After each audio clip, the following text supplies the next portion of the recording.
Hello everyone. तो फिर आज हम देखते हैं वस्कुलर डिमेंशिया क्या होता है। बहुत ज़्यादा छोटा सा टॉपिक है। इसको हम मल्टी इन्फार्क्ट डिमेंशिया भी कहते हैं। तो इसमें मेनली होता क्या है कि एक इरिवर्सिबल कंडीशन है। इसमें कुछ ब्रेन में चेंजेस आ जाते हैं जो कि कभी रिवर्स नहीं हो सकते।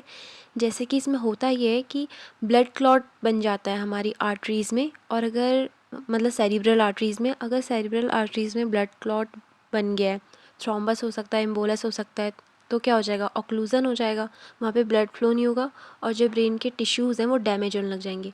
अब इसकी वजह से क्या होगा, पर्सन में मेमोरी लॉस होगी, थिंकिंग में इम्पेयरमेंट आ जाएगा, कॉग्निटिव इम्पेयरमेंट आएगा। तो यही चीज़ डिमेंशिया है जिसमें उसको मेमोरी लॉस हो रही है। और वस्कुलर मतलब वेसल्स में क्या हो रहा है, इन्फार्क्ट हो रहा है, मतलब ऑब्स्ट्रक्शन हो रहा है ब्लड फ्लो में। तो अब हम इसकी ईटियोलॉजी देखते हैं।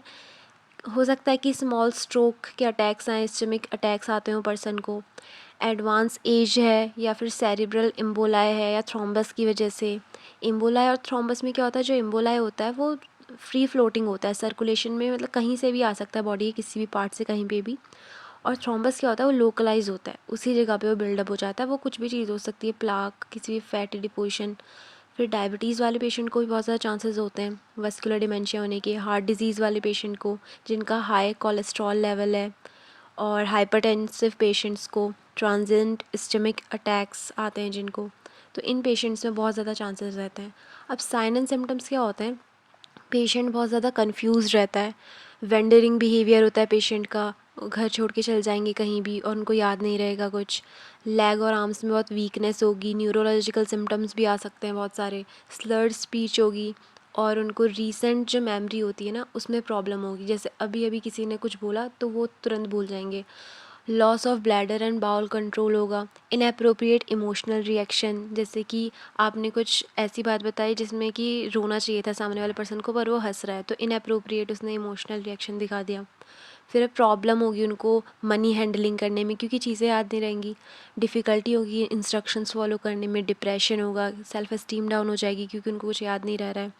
फिर डिजीनेस भी होगी पर्सन को। डायग्नोसिस हम लोग कैसे कैसे कर सकते हैं, सबसे पहले तो ये कि कॉग्निटिव असेसमेंट स्केल से, इससे क्या पता चलता है कि पर्सन की कॉग्निटिव एबिलिटी कैसी है। तो इन लोगों में क्या होगा, डिटोरिएशन होगा। ग्लोबल डिटोरिएशन स्केल, ये क्या इंडिकेट करता है, डीजेनरेटिव डिमेंशिया, इससे पता चल जाएगा पर्सन में डीजेनरेटिव डिमेंशिया है कि नहीं।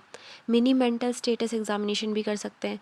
इसमें क्या पता चलेगा कि हमें ये देखने को मिलेगा पर्सन रिकॉल नहीं कर पा रहा, डिफ़िकल्टी होगी उसको। और लास्टली हम लोग ICD-10 क्राइटेरिया के बेसिस पे भी देख सकते हैं कि किस उसमें आ रहा है क्लासिफिकेशन में ही। तो बहुत सारे तरीके से हमने डायग्नोस कर लिया। अब ट्रीटमेंट मोडालिटीज़ में मेन दो ट्रीटमेंट ही हैं इसके। एक तो है कैरोटिड एंडोटेरेक्टमी। इसमें क्या करते हैं, जो कैरोटिड आर्टरी होती है नेक के पास जो होती है ना हमारी कैरोटिड आर्टरी, तो फिर वहाँ पे कई बार प्लाक का डिपोजिशन हो जाता है और हो सकता है कि वो इम्बोलस बन जाए और वो हमारी सेरिब्रल आर्टरीज तक चल जाए। तो हम उसे वहीं पे रिमूव कर देते हैं, सर्जरी के थ्रू उसको रिमूव कर देते हैं जो कैरोटिड आर्टरी में प्लाक हो जाता है। उसके बाद ड्रग थेरेपी में हम लोग एस्पिरिन देते हैं, क्योंकि हमें पता ही है एस्पिरिन क्या होता है, ब्लड थिनर। तो फिर अगर ब्लड क्लॉट्स हैं तो वो उसको थिन कर देगा, है ना, उसके लाइसिस हो जाएगी। उसके बाद nursing intervention, as a nurse हम लोग क्या क्या ले सकते हैं, सबसे पहले तो हमें अननेसेसरी स्टिमुलस को प्रिवेंट करना है। जैसे कि बहुत ज़्यादा एक्सेसिव नॉइस है वहाँ पे, या फिर बहुत ब्राइट लाइट है, इससे क्या होता है, एक तो पर्सन का सेरिब्रल टिश्यू की डैमेज हो रही है और वो चीज़ बढ़ जाती है। फिर है make environment as stable as possible. ठीक है, हमें इन्वायरमेंट को एकदम स्टेबल रखना है और हमें पेशेंट के रूम में चेंजेस अवॉइड करने हैं, उनकी चीज़ें इधर उधर नहीं करनी, क्योंकि ऑलरेडी पेशेंट को कन्फ्यूज़न और मेमोरी लॉस की प्रॉब्लम है। और फिर हम और ज़्यादा चीज़ें चेंज कर देंगे तो और दिक्कत हो जाएगी, डिसओरिएंटेशन और बढ़ जाएगा। और हमें ऐसा कुछ भी नहीं करना है जिससे पेशेंट और ज़्यादा कंफ्यूज हो जाए।